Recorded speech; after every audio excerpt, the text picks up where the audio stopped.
Hello viewers, সবাইকে আমার চ্যানেলে স্বাগত। কয়েকটি স্টকের চার্ট অ্যানালিসিস করা যাক।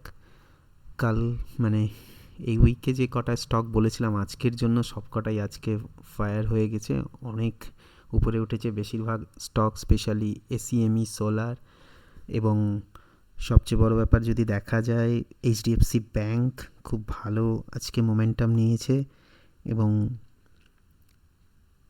এসিএমই সোলার তো খুব ভালো উঠেইছে আজকে। এবং বাকি স্টকগুলির মধ্যে যেগুলো ছিল দীপক নাইট্রেট, নবীন ফ্লোরিন, পারস ডিফেন্স, সব 3-4%, 5% আপে আছে। তো আজকে কয়েকটি স্টক অ্যানালিসিস করা যাক। এগুলো তো ছিলই, আগেরগুলো তো ছিলই এই উইকের জন্য। আজকের পরে কোনগুলি সাপোর্টে আছে এবং রেজিস্ট্যান্সে আছে সেগুলো দেখা যাক। দু একটি স্টকের মধ্যে আমার নজর এসছে একটা থার্মেক্স বলে একটি স্টক। এই স্টকটা মোটামুটি একটা সাপোর্ট জোন বানিয়েছে। এই রেঞ্জটা যদি ভালো করে খেয়াল করা যায়, তো এই রেঞ্জে একটা সাপোর্ট জোন আছে, একটা স্ট্রং সাপোর্ট জোন আছে 4000-এর কাছাকাছি। যদি কখনো এই রেঞ্জটাতে পাওয়া যায় 4100-200 রেঞ্জ, তবে কিন্তু বাইংয়ের জন্য ভালো হবে। উইকলি চার্টে এটা কিন্তু একটা খুব ভালো মোমেন্টাম দিয়ে হাই 5700-এর কাছাকাছি হাই বানায়, তারপরে একটা ফল হয়। এখন কিন্তু এই জায়গাটা একটা ভালো দেখছি উইকলিতে। এবং ডে চার্টে যদি দেখা যায়, তো এই একটা সাপোর্ট জোন, এক second, support and resistance, support, this is called support and এটা first resistance, এটা and second, এটা আপাতত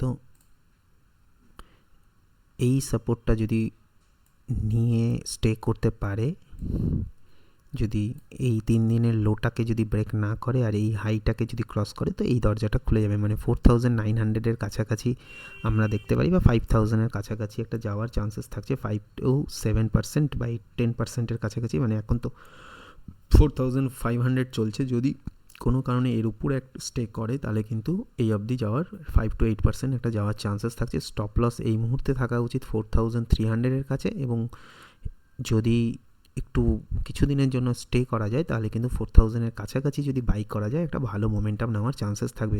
কোনো কারণে এইটা টার্গেট থাকবে এবং এই রেঞ্জটা ক্রস করলেও কিন্তু ভালো মোমেন্টাম পাবে। স্টকটা নজরে রাখতে পারেন। এর পরের স্টকে যাচ্ছি, অ্যাক্সিস ব্যাঙ্ক। উইকলি চার্টে যদি দেখা যায়, অ্যাক্সিস ব্যাঙ্ক একটা স্ট্রং সাপোর্ট জোন, এই সাপোর্ট জোনটাতে একটা স্ট্রং সাপোর্ট নিয়েছে এর আগে, কারণ এটা হাই ছিল, দিয়ে ব্রেকআউট নেয়, দিয়ে এখানেই সাপোর্ট নিয়ে ফের ওঠার চেষ্টা করে, কিন্তু এবার এখানে উঠতে পারে না। তো সাপোর্ট অ্যান্ড রেজিস্ট্যান্সটা যদি ড্র করা যায় এখানে, এটা একটা স্ট্রং সাপোর্ট জোন যদি দেখা যায় অ্যাক্সিস ব্যাঙ্কের ক্ষেত্রে। আর এটা ফার্স্ট রেজিস্ট্যান্স আসবে অ্যাক্সিস ব্যাঙ্কের স্মল রেজিস্ট্যান্স 1215-এ একটা পাওয়া যাবে। 1200, আচ্ছা এখানে ওটা 1230, হাইয়েস্ট এটার উপরে দেখা যাক কত। তো এখন যদি দেখা যায় উইকলি চার্টটা যদি ভালো করে দেখা যায়, এখানে একটা সাপোর্ট জোনে দাঁড়িয়ে আছে, স্ট্রং সাপোর্ট 1130 থেকে 40-এর মধ্যে। এবং এখন তো 1156-এ আজকে ক্লোজিং করেছে কোনোভাবে 20 EM-এর উপরে। আমি 20 EM-এ ইউজ করি এবং 50 EM-এ টাচ করে আছে, সুপার ট্রেন্ডের উপরে ক্লোজিং দিয়েছে। দুদিনেরই ভলিউম গ্রিন, আজকের ভলিউমটা একটু কম হয়েছে। তো কোনো কারণে যদি এইটার উপরে স্টে করে, 1200-এর উপরে স্টে করে, তাহলে আমরা 1277 থেকে 1340 অবধি এটা যাওয়ার চান্সেস থাকছে, কারণ এটা একটা স্ট্রং সাপোর্ট জোন। কিন্তু এই সাপোর্ট জোনকে কিন্তু রেসপেক্ট অলরেডি করেছে। তো দেখা যাক, এই স্টকটা আপনারা ওয়াচ লিস্টে রাখতে পারেন, নজরে রাখতে পারেন। কিন্তু এখান থেকে একটা কিন্তু ট্রায়াঙ্গেল প্যাটার্নও আছে, যদি ওয়ান ডে চার্টটা একটু খেয়াল করে দেখা যাক। হ্যাঁ, এখানে যদি সহজ হয়ে যাবে আরও ব্যাপারটা। ট্রায়াঙ্গেল একটা প্যাটার্নও দেখা যাচ্ছে, জাস্ট একটু সুন্দর। এটার উপরে ব্রেক করতে পারলে কিন্তু একটা ভালো মোমেন্টাম আসবে, এই অবধি পাবেন 1200 থেকে 1270 এবং 1320 অবধি একটা যাওয়ার চান্সেস থাকছে। এটা কিন্তু একটা স্ট্রং সাপোর্ট জোন 1130, এই রেঞ্জটা কিন্তু একটা স্ট্রং সাপোর্ট জোন। 1130 থেকে 1100, এইটা একটা স্ট্রং সাপোর্ট জোন 1130 থেকে 40-এর মধ্যে। নজরে রাখতে পারেন, এই স্টকটি আপনাদের ওয়াচ লিস্টে রাখতে পারেন। Axis bank. এরপরে আইএফসিআই,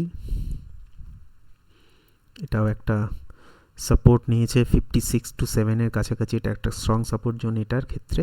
আর এই স্টকটা যদি কোনো কারণে 67 উপরে স্টে করতে পারে তাহলে কিন্তু 75 এবং 75 থেকে 90 অবধি যাওয়ার চান্সেস থাকছে। এই স্টকটাও আপনারা ওয়াচ লিস্টে রাখতে পারেন। 54 নিচে গেলে কিন্তু নেগেটিভ ট্রেন্ড চালু হয়ে যাবে, তখন কিন্তু 48টা ব্রেক করলে নিচের দিকে যাওয়ার একটা চান্সেস থাকবে। HFCL এটা একটা ভালো ট্রেন্ড বানিয়েছে, উইকলি চার্টে হাই বানানোর পরে এখানে সাপোর্ট নেয় 113, তারপরে এখানে উঠে এই জায়গাটায় 130 থেকে এই রেঞ্জটার মধ্যে একটা কিন্তু 4 উইক ধরে একটা কিন্তু রেঞ্জ বানিয়ে রেঞ্জে আটকে আছে। কোনো কারণে যদি 131 বা 132 এর উপরে ক্লোজিং করতে পারে, এই রেঞ্জটার উপরে 134 উপরে কিন্তু ক্লোজিং করলে 154 থেকে 160 অবধি কিন্তু একটা যাওয়ার চান্সেস থাকছে। এই স্টকটা নজরে রাখতে পারেন, ভালো মোমেন্টাম আসার চান্সেস আছে। এখন কিন্তু স্ট্রং সাপোর্ট জোন যদি দেখা যায় এই রেঞ্জটাই কাজ করবে। 115 একটা স্ট্রং সাপোর্ট জোন এবং স্ট্রং বাইং জোন। এখন শর্ট টার্মের জন্য যদি এর উপরে ক্লোজিং দেয় 132 থেকে 33 উপরে যদি ক্লোজিং দেয় তাহলে কিন্তু আমরা 150 10%-এর টার্গেট রেখে বা 160 20% অবধি টার্গেট রাখতে পারেন, রেখে চলতে পারেন, দেখতে পারেন। এই স্টকটাও আপনাদের ওয়াচ লিস্টে অ্যাড করে রাখতে পারেন, HFCL। Thank you.